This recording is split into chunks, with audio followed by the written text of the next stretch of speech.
Alright, hello and welcome to another movie vlog. The first one of 2017. Started doing these kind of properly last year and people really seem to like them. So I'm going to try and do more of them in 2017. And tonight, I'm home alone and I'm going to sit down and watch a film that I've never seen before. I just had no idea. It's that classic movie collector's problem where you've got so many films you don't know what to pick up and watch. I finally decided to go with a new film that I just got a couple of weeks ago, Fright Night.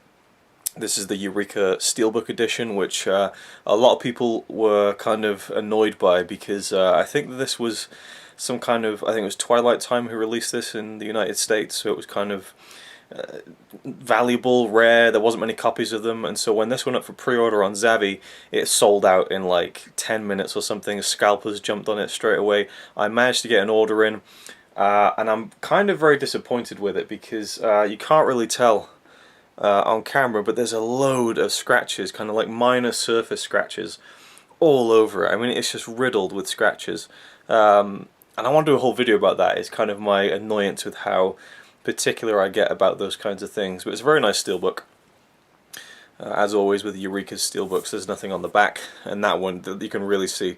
Well, probably not on camera, but again, that is just scratches all over it. Like, it's unbelievable. It literally looks like they kicked it round the warehouse before they put the cellophane over it. I've never seen this film. I saw the remake in the cinema, so I'm looking forward to checking it out.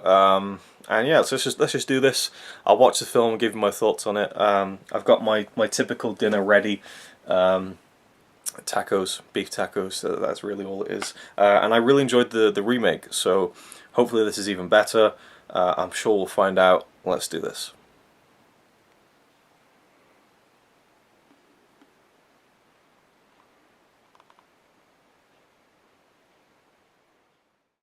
Alright, I'm about 25 minutes into the film now. Really enjoying it. I like the story a lot. Obviously, it's kind of ringing the same bells as the remake did, even though the setting's a little bit different. But the acting, as we can all expect from most 80s horror films, is not that great. The guy who plays the main kid, Charlie, is kind of, there's a line about 10 minutes ago where he's like, "No, Mom, I wasn't having a nightmare.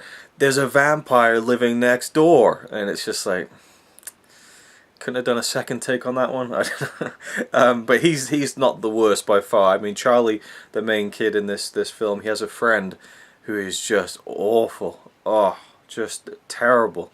Such a bad performance. It's just like, oh, it's terrible. And his girlfriend, just an annoying character who just seems unrealistic to me. But I'm enjoying the story, which is that Charlie, who lives alone with his mother, is getting interested by the new neighbours who have moved in, and he believes that his neighbour is a vampire. There's been a couple of murders in town, and he's getting sucked into this paranoia about whether or not his neighbour is a vampire. And that neighbour in question is actually the only person so far who's giving a pretty good performance. I like his charisma and the kind of the faux charm that he's putting on around Charlie's mother in the scene I just watched. But yeah, I'm enjoying it. Like most 80s horror films, you know, it's really the story and the plot that kind of sells the thing, and the acting kind of is kind of pushed aside and is a little bit secondary. So it's to be expected, but yeah, that Charlie's friend in the film is just such an awful, awful actor. I mean, no offense to the guy, but just horrible. Alright, it's gone midnight now. I took a bit of a break halfway through the film, but just finished it now. I really enjoyed it. I really enjoyed it. Like I said, the actor who played Evil Ed, just awful. I feel bad for saying it because I try not to be so harsh, but I mean, just at least I'll give him the at one point in the film, spoilers, he becomes a vampire, and I think that better suited his very over the top delivery. So he kind of worked as a vampire, but I mean, just the rest of it just I couldn't get a reach on what like the inflection of his performance was. Like, is he trying to be a dick, or is he trying to be funny, or is he like it was all over the place. Roddy McDowall plays Peter Vincent, the kind of TV host and an actor. Obviously, having seen the remake, I knew what his character was going to be. and I love Roddy McDowall. I just saw him a few weeks ago in How Green Was My Valley when he was a little kid, his first role in this big Oscar-winning film, and he's so good in that. He was great in this for the part that he was supposed to play, which was this very cowardly and over-the-top actor. He brought some much-needed gravitas to the film, I think. And the guy who plays the main vampire was, I forget what his name is, but he's the dickish prince from Princess Bride. Knew I recognised him, and he was, you know, chewing the scenery a little bit, but I think he was still very good. But I wasn't too sold on the main kid or the girlfriend that much. What I will say is that the third act is incredible. Like they suddenly brought all of the awesome effects. Like I wasn't expecting it, because the first 2/3 of the film are enjoyable for what they are. You know, good old 80s horror fun. You know, not very good acting, but like a nice little story. Some kind of cool 80s soundtracks going on there, a bit of like random bass, you know, things like that, and the synth. But yeah, like suddenly in the third act of the film, when it all kicks off, some of the practical, like gory effects were unbelievable. You know, like not quite the level of The Thing or Day of the Dead, but you know, not far off it. A couple of rungs below, which is pretty impressive still, I think.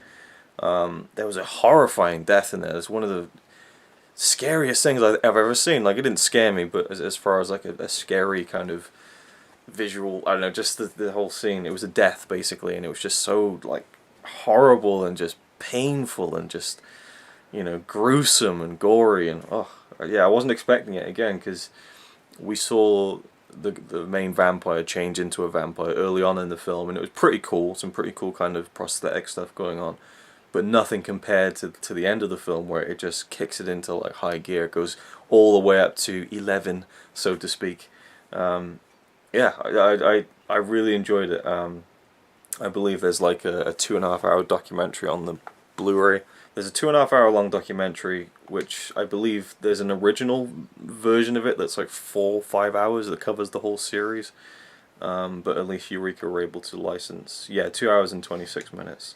So that's pretty cool. And it has a little thing on Roddy McDowall from Apes to Bats. Of course, he was in all the original Planet of the Apes movies.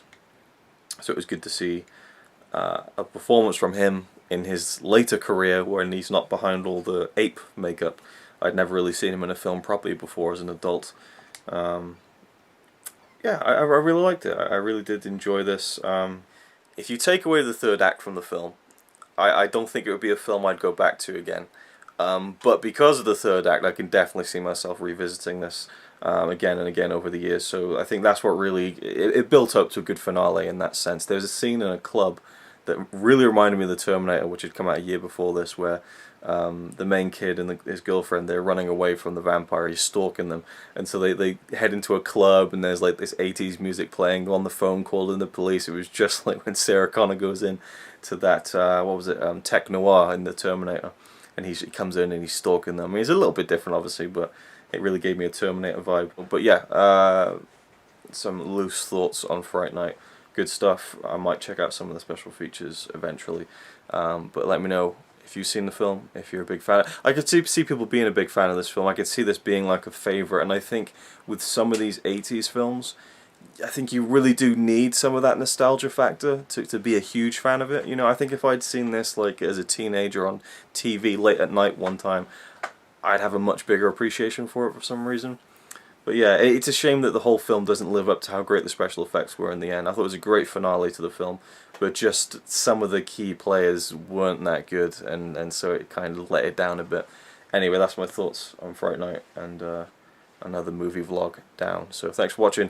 Leave me your thoughts down below if you've seen the film, what you think of it. I'd like to hear other people's opinions of it. I haven't really heard anyone talking about this film before. I know people do, but I haven't watched any particular videos of anyone talking about it, so I really am in the dark as to how this is perceived by people generally. I know it's one of those beloved 80s horror films, but I don't really know to what extent. So thank you for watching, and I'll see you in the next one.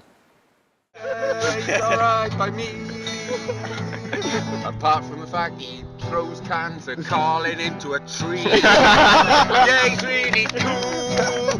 Yeah, he's really cool. But he's not quite as cool as you, 'cause